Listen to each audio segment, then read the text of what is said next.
We have long break, we have free time, and we can travel with school budget.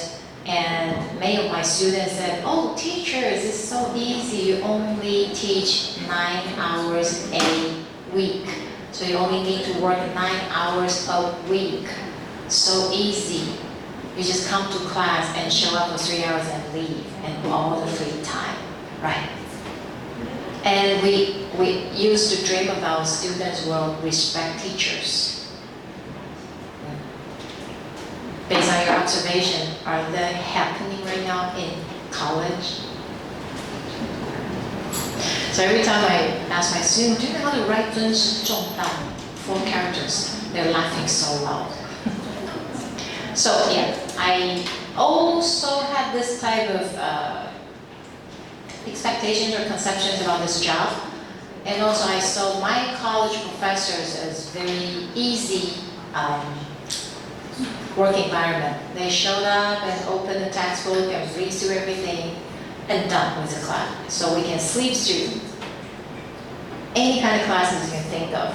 Important required classes, the teacher told us, you can come, don't talk, be quiet, don't disturb me, and you can do whatever you want. So my classmate brought a pillow to the class every single week. And the teacher still remembered them, but they still pass the class. Since, yeah, that's how my college deal with us. So the reality in my job actually involves a lot of things. Depending on field, in my field, we have to keep updating materials because it's in marketing.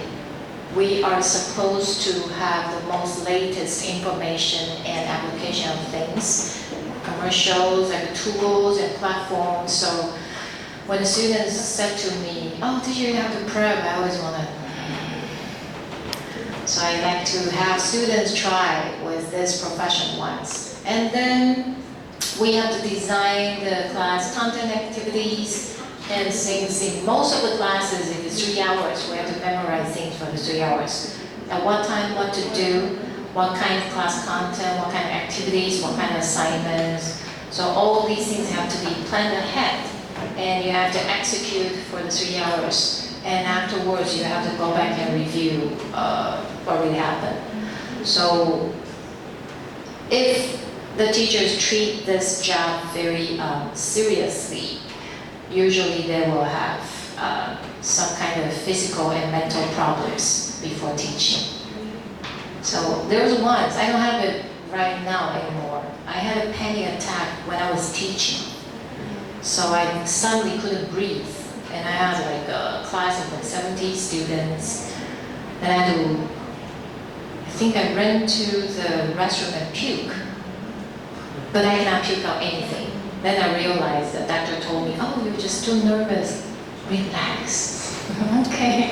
Trying to have my job and see if you can relax.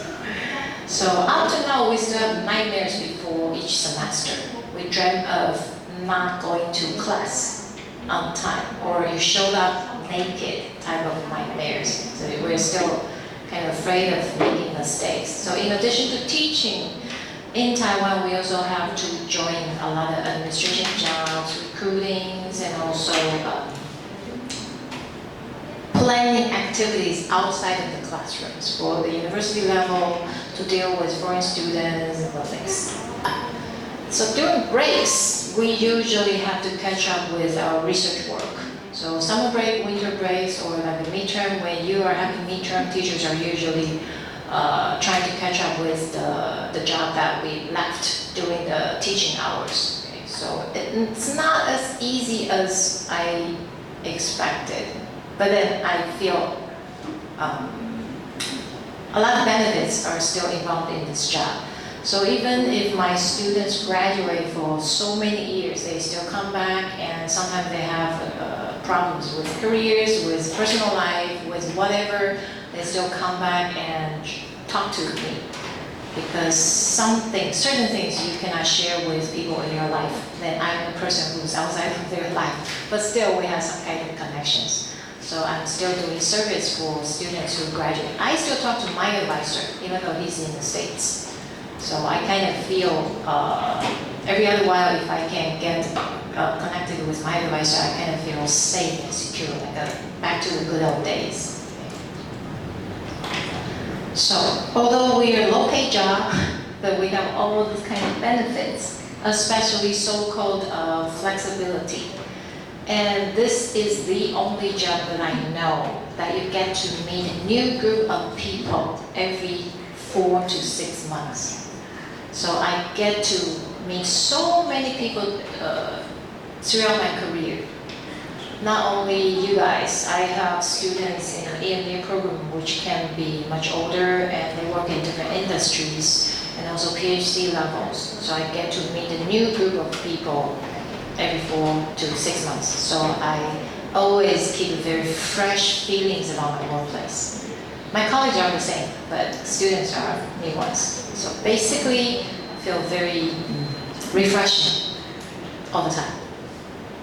So, for the previous work, I had to coordinate among so many different players to have my session in the magazine works. As a professor, work in this profession, basically whatever I do is to talk to people and to communicate a lot. Especially if we're talking about preparing for my class and deliver it to the students. It involves a lot of work, not just talk. You have to have full understanding of what you want to say, and then you have to use so many different forms to deliver the content. Especially EMI classes, it's not taught in your own language. You have to take knowledge, information from different language.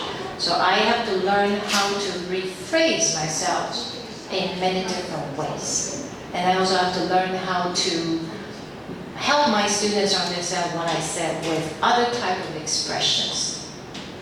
Even if I don't talk, my students know what I mean. I'm still trying to learn, but this is actually very, very important in my profession. So in addition to using examples or using some stories, I also have to go back and review all my content in both Chinese and English if it's in my classes. And students always think that if it's in Chinese, they can learn better. Do you think so? If it's in your own language, you can learn better. Is that the case? No.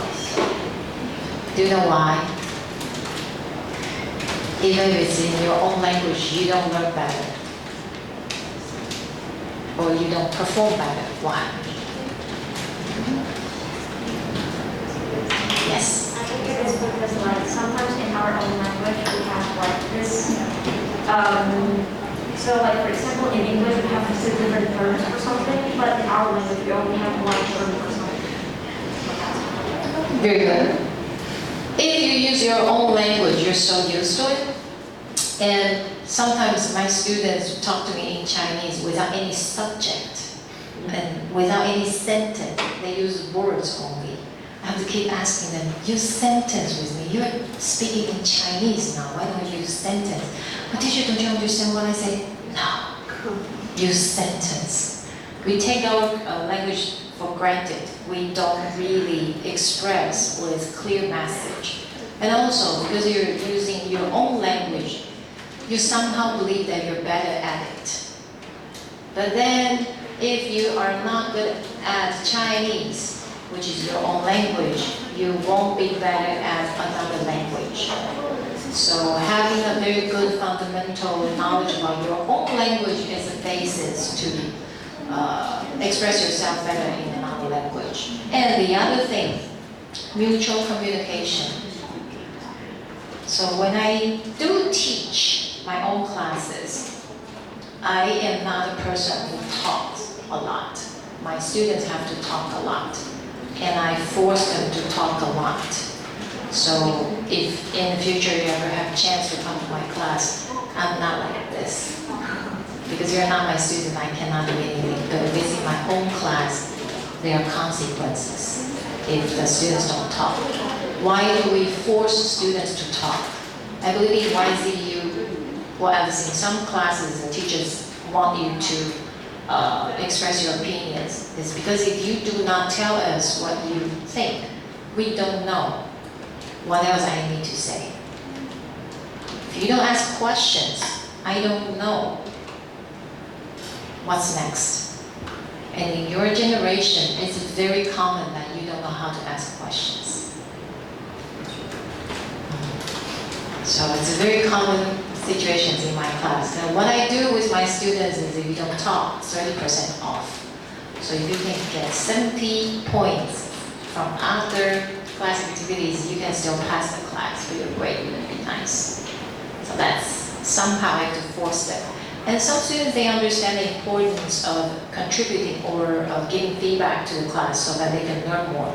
Once they ask questions, then I can respond. And I know which part that student is not good at or that student has particularly issues with, then I can keep going back and forth with that student. So when other students don't ask questions, they're simply sitting there. Then done. You know, you have only 24 hours a day, time passes. You just sit through your life. That's one way of living life too. That's not a bad thing, yeah, but maybe that's what you like. I'm not sure. So after I get some questions or feedback from students, one very important thing I always do is I try to understand, and I try to make sure with my audience what they mean about what they say, so that I can go back and confirm whether or not the purpose of my communication is achieved. So this is my whole process of doing pretty much daily job. Okay.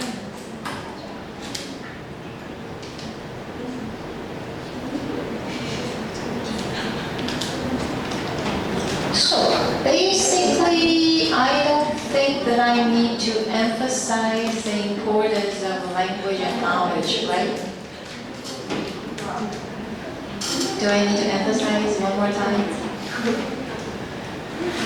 What I believe is you know, you don't know, you don't know. Do I need to emphasize? No. Then go on. So, based on my past, although I am doing teaching job in a college, but I am actually doing everything that I